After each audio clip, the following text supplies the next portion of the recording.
उत्तर प्रदेश लोक सेवा आयोग ने माना है कि हाँ, उनसे गड़बड़ियां हुई है। सिविल जज एग्जामिनेशंस की मेन कॉपीज में उनसे गड़बड़ियां हुई हैं, सावधानी उनसे नहीं बरती गई है। कॉपीज के जो बंडल थे वह बंडल जो है आपस में मिल गए हैं, आंसर की जो शीट है वह मिल गई है और इस वजह से करीब 50 कॉपी ऐसी है, 25-25 जो बंडल थे वह मिल गए हैं और इस वजह से जो 50 कॉपी है, आंसर शीट है, वह आपस में मिल गई है और यह एक रीजन रहा है कि उनसे गड़बड़ी हुई है। तो यह जो गड़बड़ी है वह क्यों स्वीकार कर रहे हैं, आखिर क्यों उनको ये स्वीकार करना पड़ रहा है, ये मैटर क्या है और किसने ये मैटर यहाँ तक लेकर आए हैं। तो ये जो मैटर है यहाँ पर यूपी जो उत्तर प्रदेश लोक सेवा आयोग की तरफ से जो एग्जामिनेशंस ली जाती है सिविल जज कैडर की 2022 में यहाँ पर एक कैंडिडेट ने एग्ज़ाम दी होती है। प्रीलिम्स में उन्होंने क्लियर किया है और मेंस में जो है उनके मार्क्स कम आए थे। अब जो बंदा है वो पढ़ने वाला है और उनको पता चलता है कि उनके जो मार्क्स है बहुत कम दिखा रहे हैं, तो कहीं ना कहीं उनके बैक ऑफ द माइंड रहेगा कि भाई मेहनत तो पूरी करी है लेकिन कुछ ना कुछ तो दिक्कत है। तो यहाँ पर यही सोच के उन्होंने जो है आरटीआई से यहाँ पर जो है डिमांड करी है कि वो उनको अपनी आंसर शीट जो है मेंस की वो दिखाए। अब जब यहाँ पर याचिकाकर्ता ने आरटीआई के द्वारा यह मांग की तो वहां पर आरटीआई ने उनको उनकी कॉपी दिखाई।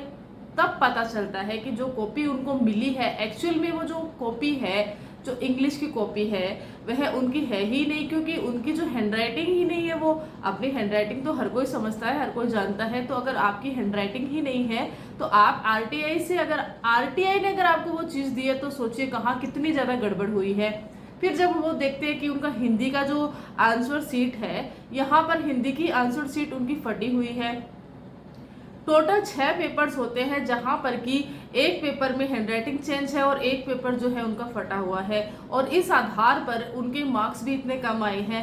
तो जरा सोचिए, 50 कॉपी बदली गई है, 50 कॉपियाँ जो है आंसर शीट बदली गई है, तो यहाँ पर ये गड़बड़ी हुई है और आयोग ने स्वीकार भी किया है। अब यहाँ पे जो इलाहाबाद हाई कोर्ट है उन्होंने आयोग को यह ऑर्डर दिया है, डायरेक्शन दिए हैं कि वह नेक्स्ट हियरिंग पर एक एफिडेविट जो है कोर्ट में जमा कराए और वहाँ पर सब सारा जो डिटेल है इस एग्जामिनेशंस के रिगार्डिंग कि ये जो एग्जामिनेशंस है मेंस में यहाँ पर ये इतने कैंडिडेट थे और इतने कैंडिडेट की इतनी जो पेपर शीट थी, इस तरह से स्पेसिफिक उनको बताना है और कहाँ गड़बड़ी हुई है, कितनी गड़बड़ी हुई है, आप उनको वापस से जो एक रिजल्ट है वह जारी कीजिए। तो वह रिजल्ट अब कब जारी होगा और इसमें कोर्ट ने क्या कहा है यह भी जान लीजिए। अब यहाँ पे इस एग्जामिनेशंस में करीब 3019 कैंडिडेट्स मेंस के लिए बैठे थे, जहाँ पर कि 18,042 उनकी जो आंसर शीट होती है पर कैंडिडेट जो होता है 6 पेपर के अकॉर्डिंगली यहाँ पर इस तरह से ये स्पेसिफिक नंबर्स आ रहे हैं। तो यहाँ पर इस नंबर्स जो ये पेपर्स है यहाँ पर 50 कॉपियाँ 50 आंसर सीट है जो कि इस वक्त गड़बड़ियों के दायरे में है और अभी उन्हीं के बेस पर जो है रिजल्ट वापस से जारी होगा उन्हीं 50 कॉपियों के ऊपर। अभी फिलहाल पूरा जो रिजल्ट है वह नहीं है, सिर्फ और सिर्फ उन 50 कॉपीज वाला ही उन कैंडिडेट्स के ही जो है रिजल्ट वापस से आने वाले हैं।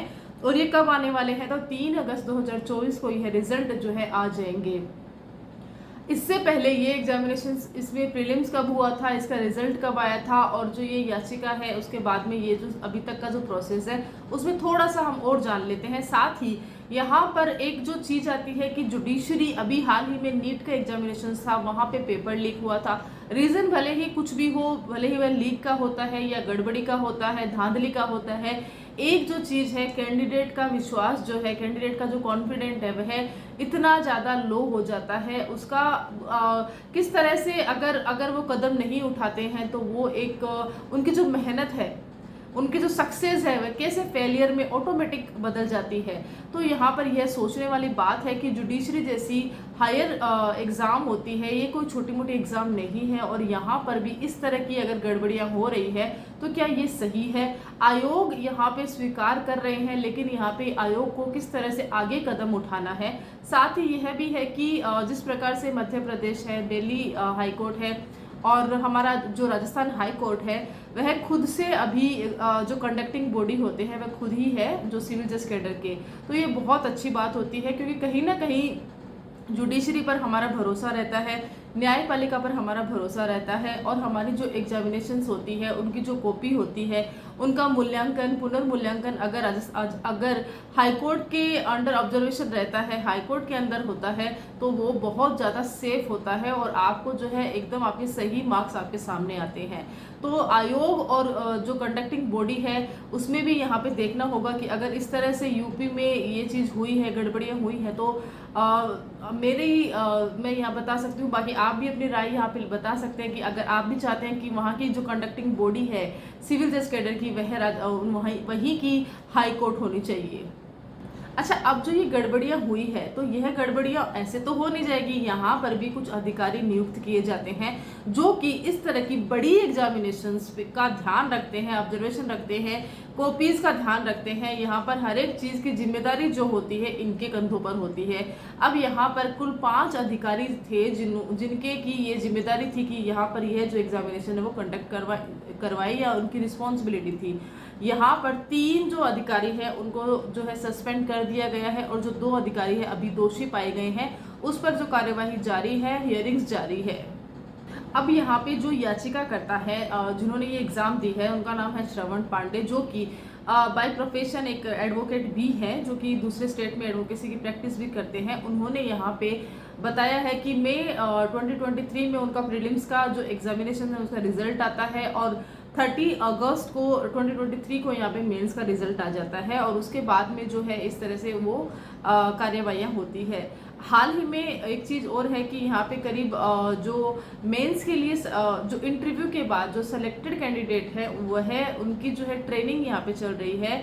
ऑलमोस्ट एक साल का जो पीरियड होता है उस ट्रेनिंग में कंप्लीट भी होने वाला है। तो इस रिजल्ट का जो असर है यहाँ पर भी हमें देखने को मिलेगा कि किस तरह से यहाँ के जो कैंडिडेट्स हैं इनमें से भी क्या कोई इंटरव्यू तक जाते हैं, या किस तरह से इनकी कॉपीज़ का रिजल्ट रहता है, किस तरह से यह जो एग्जामिनेशंस है यहाँ पर आयोग के द्वारा किस तरह से रिजल्ट जल्दी से जल्दी किस प्रकार यहाँ पे घोषित किया जाता है। तो नेक्स्ट हियरिंग इस केस में यहाँ पर 8 जुलाई 2024 रखी गई है, और इस 8 जुलाई को यहाँ पे एफिडेविट के साथ ही आरटीआई के द्वारा यहाँ पर जो याचिका करता है उनकी जो खुद की ऑन कॉपी है, आंसर शीट है, उनको भी यहाँ पे प्रोड्यूस करना है। तो इस तरह से हाईकोर्ट ने यहाँ पे ये आदेश दिया है इस मामले में। आपका क्या कहना है? अगर इस तरह की गड़बड़ियाँ हो रही है, आयोग के द्वारा हो रही है, तो आपका इसमें क्या कहना है? क्या आपको भी लगता है कि जो सिविल जज कैडर के या जुडिशरी के एग्जामिनेशंस होते हैं उनकी कंडक्टिंग बॉडी भी जुडिशरी डिपार्टमेंट से ही होनी चाहिए, या तो फिर जो हाईकोर्ट है उनको खुद को यहाँ पर इस तरह की जो एग्जामिनेशन होते हैं उनको कंडक्ट करवाना चाहिए? बात कर लेते हैं राजस्थान हाई कोर्ट की। तो राजस्थान हाई कोर्ट में भी पहले जो शुरुआत में आरपीएससी यहाँ जो सिविल जज कैडर की एक कंडक्टिंग बॉडी हुआ करती थी, बट उसके बाद में काफ़ी सालों से यहाँ पे राजस्थान हाई कोर्ट के द्वारा ही ये एग्जामिनेशंस लिया जा रहा है, और अभी तक यहाँ पे किसी भी प्रकार की धांधली या पेपर लीक इस तरह की कोई भी चीज़ें जो है सामने नहीं आई है।